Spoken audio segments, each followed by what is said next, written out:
is a 2014 thriller that shows the dark side of hustle culture. The main character Lou is kind of down on his luck and he's really looking for any kind of way to make a quick buck. Now for some reason he settles on being a common thief, but that's his business, and if that's what he wants to do, that's what he wants to do. Basically, he steals things and then resells them to try to get quick cash. One night when he's trying to sell some of the stuff that he's stolen, he actually tries to apply for a job at the place he's selling it to, and the owner is like, I'm not gonna hire you because you're a thief, but I will pay you for these stolen goods. However, his luck actually changes that night when he stumbles upon the world of freelance crime journalism. Now, these are people who get to crime scenes before the news stations even get there. They record all of the drama that's happening, any graphic scenes, anything like that, and then they sell it to the highest bidder. In stumbling upon this form of journalism, he finds out that this is really a passion of his, and he falls in love with the adrenaline rush that he gets when he's recording these crimes happening on the streets of Los Angeles. I actually saw this movie for the first time very recently, like earlier this year, in preparation to do this video,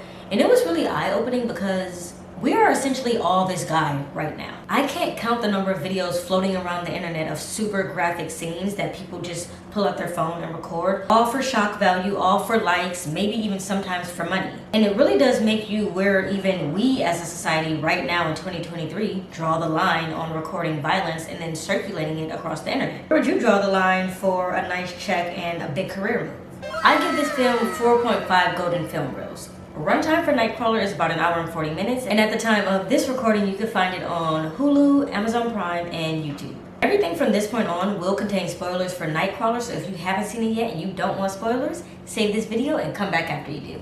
But before you go, make sure you like this video so I know that you enjoyed it, and leave a comment if you have something to say. So I say that this movie is about hustle culture gone wrong because I truly feel like that's what it is. It really did start off as a way for Lou to just make money, and then it starts to go downhill, but something about it makes you want to respect the hustle. He really did take the time to learn a new skill, do it wrong, perfect it, and then make money off it. He technically did all of the things right, but he just did it in the most evil way possible. Then he essentially blackmailed the production lead into sleeping with him, which added to his already terrible personality traits. Does anyone know if this is actually the way that it works? I know that we have private ambulance companies and things like that, but are there actually private companies getting this footage and then selling it to the news stations? It wouldn't surprise me if that is the way that things work, because as I said, we all have cell phones, and it's almost instinct for most people, I would say, rather than go help someone who is in need, to just pull out your phone and start recording.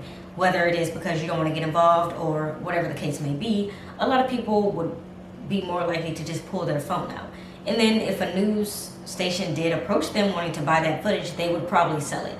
So this movie kind of predicted the future. I realize this is a 2014 movie. It could have never predicted where social media was going to go, where cell phones maybe were going to go, but it kind of exactly did that. The funny thing is, for me, I don't even watch the news. I have very negative associations with the news. I feel like as a kid, my great-grandmother always had it on repeat, and it was always something bad or terrifying. So I just find it to be really depressing, and I actually don't get my news from the news. And yeah, this movie just kind of reinforces why it is kind of scary because we see them putting out the most graphic content on purpose to get that shock value. So saying that the news is always negative is not a far stretch when we know that that's what they're going for. And I really don't think it hit me that this man has absolutely no morals and may have sociopathic tendencies until I saw him starting to tamper with crime scene. When he dragged the guy in the car accident for better placement or to make a better video, I was like, oh, he's gone off the deep end. Like, he's actively interfering with crime scenes, because we know that detectives use crime scenes to determine how an accident happened, who was at fault. So by dragging the man from point A to point B, he really is tampering with that, and it's just it is like the sickest thing. It's so messed up. Like, to its very core, it's just humanely wrong. But just when you think that he's gone far enough, he literally says, hold my camera, there's more. Now, what goes around always comes around, and people have done a lot of things to get ahead in their careers, but cutting the brakes of your competition is definitely going a little bit further than I would. Hey, don't film that, man. He's one of us. Not anymore, Rick. We're professionals. He's a sale. Like, causing your rival to be seriously injured or unalived is some nasty business. Like, that is just a whole other level of crazy. Like, imagine you're up for a job and you just start taking out all the other people who have interviews. That is so not a rational way to respond, yet that is the way that Lou responded. But nevertheless, I think that is exactly what makes this film fascinating. On one hand, dude is absolutely insane.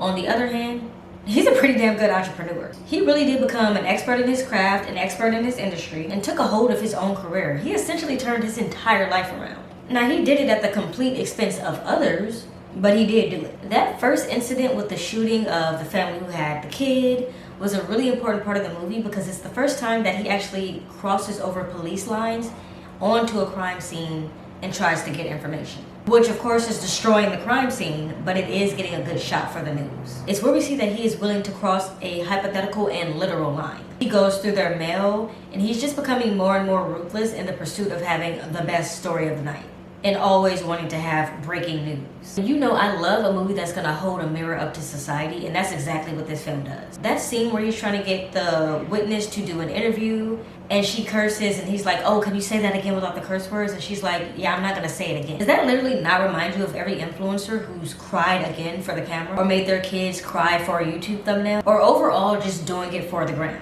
We all always have a camera with us ready to film something. We're all Nightcrawlers at this point. Now, some of us might not be as sinister as him, but nevertheless, we all do it. We've all taken a picture over because we didn't like it the first time. We all do things over in pursuit of having a perfect picture, a perfect video, whatever the case may be. Again, I feel like this movie predicted the future, in my opinion. I mean, his company is called VPN, which is just funny in and of itself. And then there's the way that he watches the news every morning. I mean, it's like me watching my own Instagram story over and over and over and over again just to see my own work. This movie is eerily us in 2020 with so many shootings and so many protests happening. Everybody had their camera out. We eerily play both the role of Lou and the sleazy production lead because she is just as insane as him and she's also using this footage to drive her career. I mean, she even called it amazing when he got that footage of his partner dying, which by the way was totally set up by him.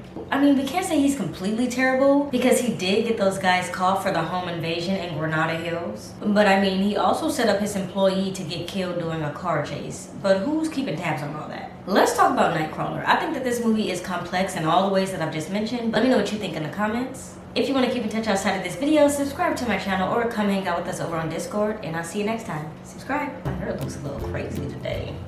That's okay, we don't roll with it. In doing this, all for Shack value. I mean, for Shack value. To Amazon and Hulu Prime. Did I say Hulu Prime? Blackmailed what was she? The production lady? Production? It's not really the first time. No, it is the first time. It's not. Or made their credits. What's the word I want to say? Better at Coachella, I went to see Chica, she with the CC trip. Perfect, I took a seat on the ice, cold on. She handed me an ice blue bong, whatever.